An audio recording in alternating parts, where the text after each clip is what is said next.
Our national lead now. Labor union members were stunned by what they found displayed out in the open of a Georgia congressman's office, and not just on display, but encased in glass. A biography of Confederate General Robert E. Lee, open to a page full of racist sentiments. Now, as CNN's Lauren Fox reports, Republican Congressman Drew Ferguson is blaming his staff as the union's president is calling on the congressman to publicly apologize. I was very enraged. Octavius Miller shocked at what he saw inside Georgia Republican Congressman Drew Ferguson's office. The first thought that came to my mind was to flip the bookcase over. Right there, on a bookshelf encased in glass, the book General Robert Edward Lee, Soldier, Citizen, and Christian Patriot, a biography of the Civil War general, open to a page highlighting the racist ideology of the time. That's when we found out that the book had some quotes from General Robert E. Lee that were very, very anti-African American. The quote on that page, "The blacks are immeasurably better off here than in Africa, morally, socially, and physically. The painful discipline they are undergoing is necessary for their instruction as a race, and I hope will prepare and lead them to better things."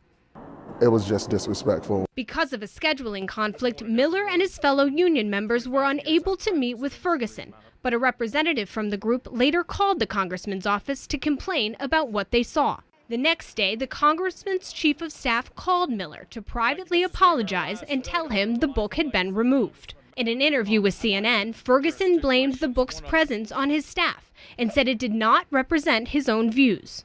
I did not realize that the book was in the office. The staff decorated the office when we moved in.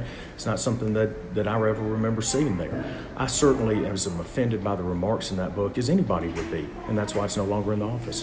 But Ferguson acknowledged he has read parts of it before. There were parts of that I found completely against my ideology and my belief system. And so, no, I have not delved deep into that book, but I certainly have studied that subject in other ways. It's an important part of our American history so that we can learn from it and not make the same mistakes. The union contends the book's placement was no accident and wants a formal public apology from the congressman, not from his staff member. I think that we've already done that. We spoke to the gentleman. I think we're good. Now, I spoke with Republican leadership. Steve Scalise's office said that they were just happy that the congressman dealt with this swiftly and that the book is no longer in his office. Jake? All right, Lauren Fox, thank you so much. What do you make of this? Nina, is the congressman's apology sufficient to you? Maybe he knew, maybe he didn't, Jake, but I'm going to tell you something. Black folks need a do-over for Black History Month this year, really, in 2019. It has just really been too much. We should learn from the past, but learning from the past in a way that edifies. His staff needs some cultural sensitivity training, maybe so does he. And whoever displayed that, you just don't open up to a page by accident. It was done very deliberately, and I can certainly understand how Mr. Miller felt, because I'm feeling the same way right now. And look, I mean, it is a part of American history, this ugliness, this racism, as you remind us often, and appropriately so.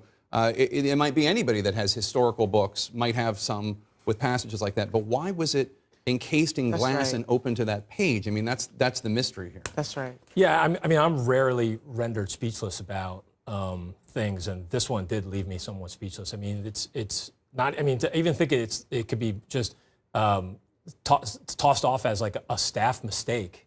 It can't be a mistake, and the fact that it happened is just, it's outrageous. I'm glad he's apologized, and I'm glad they've taken action, but you just can't let stuff like this happen. Do you think he should apologize more fulsomely? I think whoever this staff is should get fired. And the only explanation for something like that to be in a congressional office is if the staffer didn't know how to read.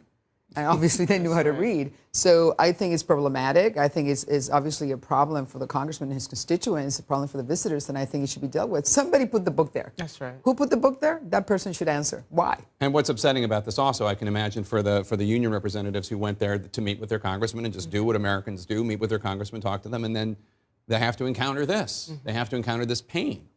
It shouldn't need to be said, but books like this, Confederate plaques, Confederate flags, yeah, they're a part of history, but they have no place in a place of business. Stick them in the museum, and if anybody needs a reason to scrub your office, get in there and scrub it now.